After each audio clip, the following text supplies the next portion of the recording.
एक ऐसी जगह जहां पे हम हमेशा जाते हैं और हर एक आदमी का वहां पे एक अकाउंट होता है। और वहां पे कॉमन दिक्कत क्या है कि कॉमन सभी की शिकायत ये रहती है कि हमारी तो कोई सुनता नहीं है और हमें जो है वहां पर कोई भी अधिकार प्राप्त नहीं है। जी हां, मैं बात कर रहा हूं बैंक्स की। Hello and welcome to study IQ judiciary. मैं अपूर्व शर्मा आपके लिए लाया हूं बहुत ही इंटरेस्टिंग टॉपिक और आज के सेशन में डिस्कशन करने वाले हैं कि क्या बैंक में कोई कस्टमर जाता है या कंज्यूमर जाता है तो उसके भी कोई अधिकार उसको प्राप्त होते हैं या नहीं। क्या बैंक के कस्टमरों के लिए भी कोई राइट्स किसी भी कस्टमर को प्रोवाइड किए गए हैं या नहीं। तो आज डिटेल डिस्कशन करेंगे कि क्या है वो 10 अधिकार जो एक बैंक कस्टमर को दिए जाते हैं और बैंक कस्टमर हमेशा उन अधिकारों का जो है क्या कहते हैं इस्तेमाल नहीं कर पाते क्योंकि उनको पता ही नहीं होता है कि उनके पास कोई भी अधिकार दिया गया है।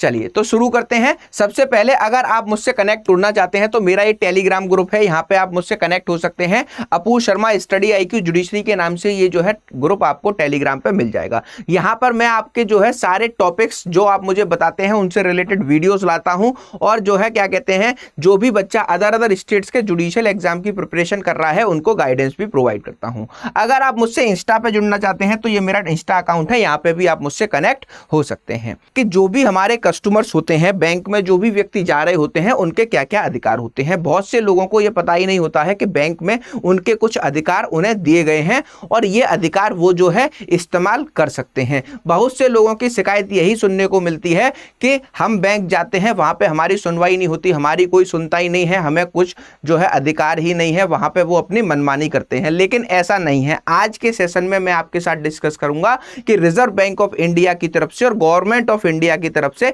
क्या गाइडलाइंस हैं बैंक को लेकर और बैंक में आपके क्या क्या अधिकार होते हैं। तो नेक्स्ट टाइम आप जब बैंक में जाएंगे तो इन अधिकारों का इस्तेमाल कर सकते हैं और इन अधिकारों को आप लीगली एंटाइटल हैं इस्तेमाल करने के लिए। तो सबसे पहला अधिकार जो होता है वो होता है राइट टू ओपन अकाउंट। ठीक, आप जो है किसी भी बैंक अकाउंट में कहीं भी खाता खुलवा सकते हैं। अमूमन तौर पर देखा जाता है कि बैंक हमसे मना करती हैं कि आपका आधार कार्ड का एड्रेस यहां पर नहीं है, आप यहां के लोकलाइट नहीं है, तो आपका जो है क्या कहते हैं यहां पे अकाउंट नहीं खुल सकता। लेकिन ऐसा नहीं है, आप अगर सिटीजन ऑफ इंडिया हैं तो आप कहीं भी चाहें तो अकाउंट खुलवा सकते हैं। एक KYC का प्रोसेस होता है जो कि अब ऑनलाइन माध्यम के थ्रू भी हो सकता है। तो ऐसे केसेस में अब इंडिया में कहीं भी कोई भी व्यक्ति खाता खुलवा सकता है। तो अब आप किसी भी ब्रांच में जाएंगे और अपना अकाउंट ओपन करने के लिए कहेंगे तो वो जो है आपसे मना नहीं कर सकते। अगर आप भारत के किसी भी कोने में रहते हैं और भारत के नागरिक हैं तो आपको जो है अकाउंट खोल के दिया ही जाएगा। दूसरा जो अधिकार होता है वो होता है राइट टू इंफॉर्मेशन।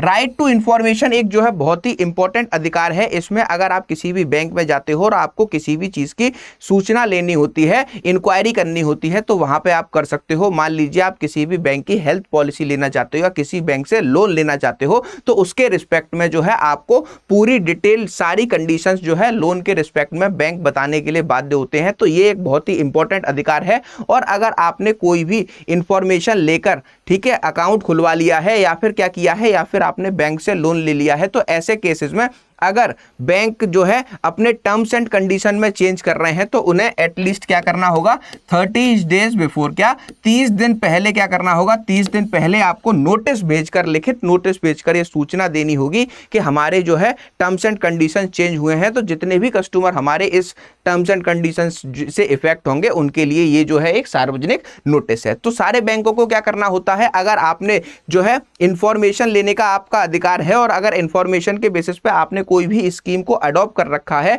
और बैंक अगर उस स्कीम में कुछ उतार चढ़ाव करती है तो उसको क्या करना होगा, विद इन 30 डेज आपको जो है रिटन नोटिस देना होगा। तो दूसरा अधिकार हमने जान लिया, राइट टू इंफॉर्मेशन, किसी भी चीज की जानकारी लेने का आपका पूरा का पूरा अधिकार होता है। तीसरा अधिकार होता है हमारा कि जो भी हमारा account can not be closed even if there is no money in the account. देखिए दो तरीके के अकाउंट होते हैं जनरली, एक होता है हमारा सेविंग अकाउंट जो हमारा जीरो कॉस्ट पे खोला जाता है और एक होता है हमारा क्या कहते हैं करेंट अकाउंट या फिर जो है सैलरी अकाउंट, जिसमें क्या कहते हैं एक मिनिमम लिमिट होती है किसी भी पैसे को रखने की और तभी वो अकाउंट जो है खोला जाता है। तो ऐसे केसेस में जिन लोगों ने क्या किया है, जिन लोगों ने जीरो बैलेंस का अकाउंट खुलवाया है उनके ऊपर उनके खाते को कभी नहीं बंद किया जा सकता है भविष्य में। और अगर बैंक ऐसा करती हैं तो वो व्यक्ति जिसके खाते को बंद किया गया है और जिसका जो है जीरो बैलेंस अमाउंट का खाता था वो क्या कर सकता है, बैंक में जाकर अपने इस अधिकार के बारे में पूछ सकता है। और बैंक को क्या करना पड़ेगा,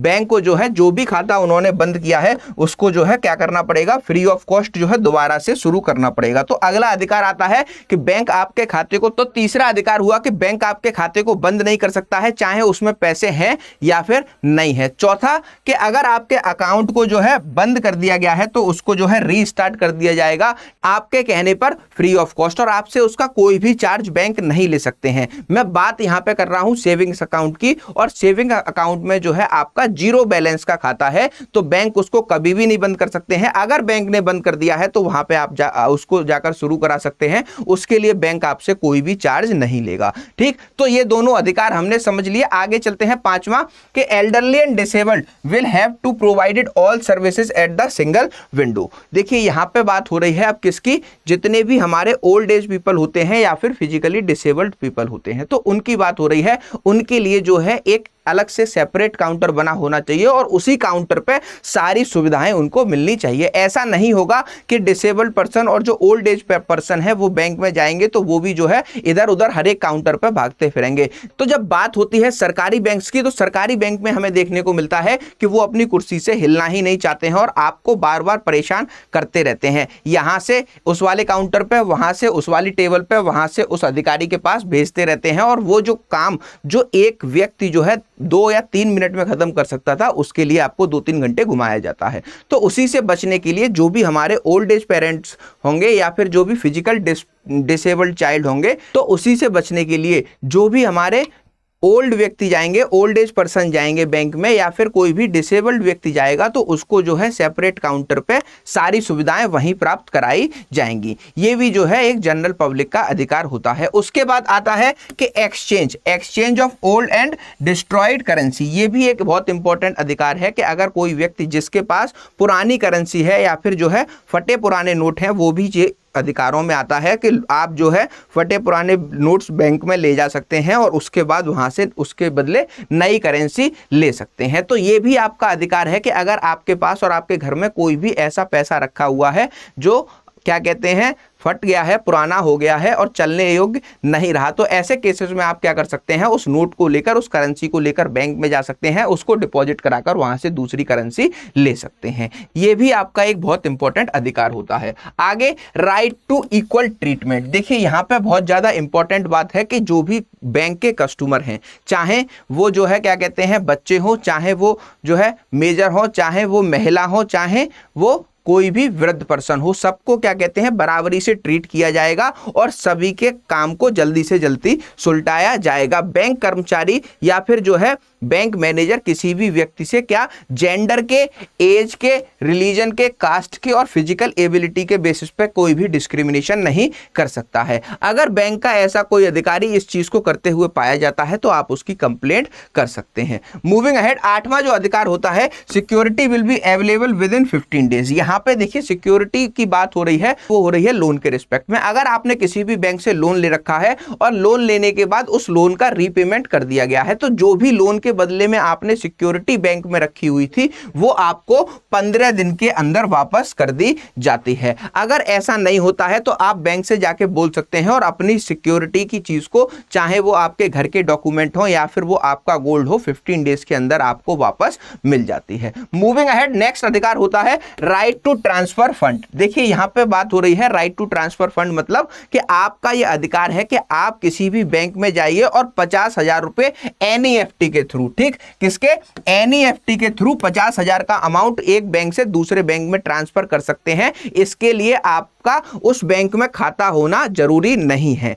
मैंने इस बात को दोबारा रिपीट करता हूं कि अगर 50,000 तक आप किसी के खाते में ट्रांसफर करना चाहते हैं तो आप अपने नियरेस्ट ब्रांच में जाइए, वहां पे आपका खाता है या नहीं इससे फर्क नहीं पड़ता, आप एनईएफटी के जो है इस्तेमाल करके 50,000 रुपए तक का ट्रांजैक्शन किसी भी ब्रांच से किसी भी अकाउंट में कर सकते हैं, 50,000 रुपए जमा करा सकते हैं। मूविंग हेड, एक और अधिकार होता है there is a delay in cheque collection then you have right to get the compensation. क्या कह रहे हैं यहाँ पे, कह रहे हैं अगर आपने बैंक को चेक दिया है या चेक से विड्रॉल कर रहे हैं, ऐसे केसेस में बैंक क्या कर रहा है, बैंक जो है आपके चेक से पैसे निकालने को जो है डिले कर रहा है या फिर ज्यादा टाइम लगा देता है, तो ऐसे केसेस में आपको क्या होता है, उसका कंपनसेशन दिया जाता है और उसके ऊपर सिंपल इंटरेस्ट के थ्रू आपको ये चीज प्रोवाइड कराई जाती है। ठीक, तो ये होते हैं मुख्यतः हमारे 10 अधिकार जो आम नागरिक के लिए बैंक में जाने पर मिलते हैं। एक और इंपॉर्टेंट अधिकार है कि राइट टू कंप्लेंट। ये तो सबसे मुख्य अधिकार है कि जो भी आपको 10 अधिकार दिए गए हैं और उनका हनन होता है, या आप बैंक में देखते हैं कि जो आपके साथ गया है,